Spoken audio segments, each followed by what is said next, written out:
Hello friends, good morning. Welcome back to my video. तर सकाळी सकाळी पुन्हा एकदा मॉर्निंग वॉकला गेले होते आणि येताना असा सनराईज दिसला.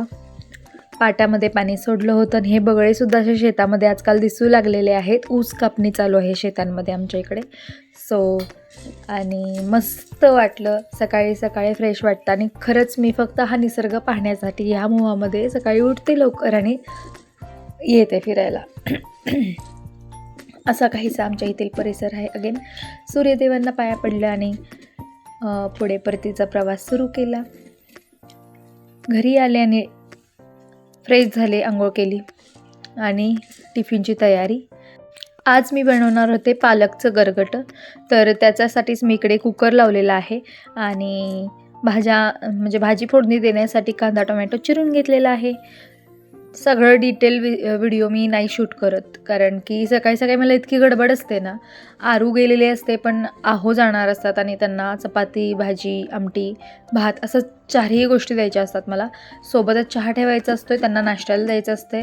इशूसुद्धा असते उठलेली. सो माझं गडबड म्हणजे खूप गडबडीत असते मी, की मी डिटेलमध्ये काहीतरी शूट करून तुमच्यासमोर प्रेझेंट करेन अशा अवस्थेत तर बिलकुल नसते. सो गडबडीत जे काही शूट होतं ते तुमच्यासोबत शेअर करण्याचा मी इथं प्रयत्न करत आहे. सो नक्की मला तुम्ही सपोर्ट करा, लाईक करा, शेअर करा, कॉमेंट करा. तुम्ही जेवढे जास्त लाईक कराल तेवढे जास्त प्रेक्षकांपर्यंत माझे व्हिडिओज पोहोचतील आणि माझं चॅनल ग्रो होण्यास मदत होईल. तर प्लीज मी रिक्वेस्ट करते की प्रत्येकाने एक लाईक करू शकतो आपण व्हिडिओ पाहिला तर. आणि व्हिडिओ शेवटपर्यंत बघत जा. छान छान कॉन्टेंट देण्याचा प्रयत्न करते. माझे कॉन्टेंट तुम्हाला इन्स्पायर करतील असेच असतात, की बाबा तुम्ही वेट लॉसकडे लक्ष द्या, हेल्दी इटिंगकडे लक्ष द्या, सात्विक जेवण कसं जेवता येईल, किंवा एक स्वतःला वेळ सकाळी फिरायला जाणं म्हणजे एक्सरसाइज सोबतच तुम्ही तुमच्या माइंडलासुद्धा फ्रेश करत असता. तो एकांत जो मिळतो सकाळी सकाळी तो फार बहुमूल्य आहे असं मला वाटतं. असो तर अप्रिशिएट करत जा माझं वर्क, कारण की मला एक लहान मुलगी आहे, एक आहे ती स्कूलला जाते. ह्या सगळ्यांना मॅनेज करत करत मी प्रयत्न करते की मी कन्सिस्टंटली तुमच्यासमोर व्हिडिओ प्रेझेंट करत राहू. यासाठी मला प्रोत्साहनाची गरज आहे आणि ते नक्कीच तुमच्या एका लाईकमधून मला मिळेल, भरपूर मिळेल. तर प्लीज माझ्या व्हिडिओजना लाईक करत जा. सो इकडे चपातीपर्यंत पोहोचली आहे आपली गाडी. म्हणजे आपली भाजी झाली आहे, आमटी झाली आहे. आता भात तर ऑलरेडी झालेला आहे, कारण की मी डाळ भात एकाच कुकरमध्ये लावते. सो माझा वेळही वाचतो आणि चपातीही झाली. सो आता हा काउंटर टॉप आवरायचा हे सगळ्यात मोठा टास्क असतो. राहिलेली जी कणिक आहे ती फ्रीजला ठेवते मी, कारण मी शक्यतो असं 2 टाईम होईल अशी कणिक मळते. संध्याकाळीसुद्धा मला पटकन म्हणजे जेवण आटोपता येतं.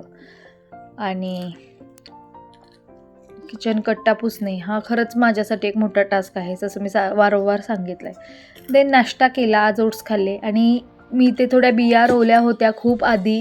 एका व्लॉगमध्ये मी दाखवलं होतं की आपण इथे बिया रोवत आहे, तर त्याला एवढी छोटी छोटी तर रोपटी आलेली आहे. आणि दुपारी एक खारुताईचं पिल्लू आपल्याला भेटायला आलं. ॲक्च्युली आमच्या शेजारीच्या काकी राहतात ना, त्यांच्या घरामध्ये हे कुठून त्यांच्या तिथे पिल्ले घातलेत वरती टेरेसवर आणि ते एक एक करून खाली येत आहेत. तर त्याला पाहून इतकं मला भारावलं. त्याच्यासाठी मी घर बनवलं असं कागदाचं. आता यामध्ये मी त्याला ठेवणार आहे. बघूया काय होतं आहे पुढे. इतकं क्यूट होतं खरं. मी खरं सांगू, लहानपणापासून मला खारुताईचं फार असं हे होतं की बाबा खारुताई हातात घ्यावी. पण खारुताई असा प्राणी की कधी हातात येत नाही, पण आज तो क्षण आला. मग ते तसं टाकलं की ते रिकामी जागा राहतात तिथं. ए गोंड्या, कुठे गेली तुझी मम्मा फिरायला तुला सोडून? पिल्लू येते का यात? वैष्णवी दो. अरे पिल्लू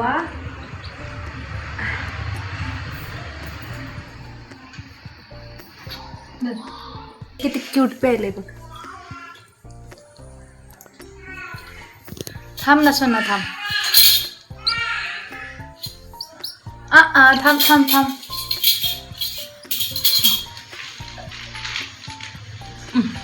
तिला वाटी दे डायरेक्ट. नाही तसं नाही पिणार.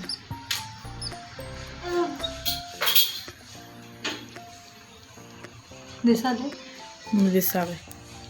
मुलकाचा भुक्या उदया.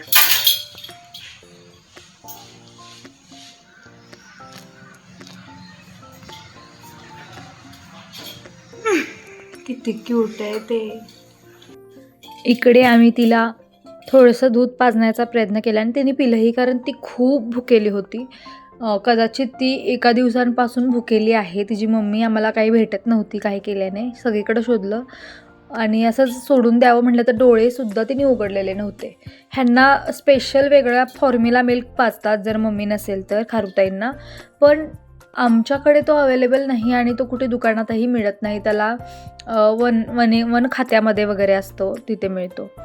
सो आम्ही त्याला नंतर पाण्यामध्ये थोडंसं दूध ॲड करून पाजलं. देन इकडे माझं सात्विक भोजन रेडी केलं. खूप वेळ झाला मला जेवायला त्या दिवशी, कदाचित 4 वाजले होते. तर अशा प्रकारे जेवण केलं. व्हिडिओ आवडल्यास लाईक, शेअर, सबस्क्राईब नक्की करा. धन्यवाद.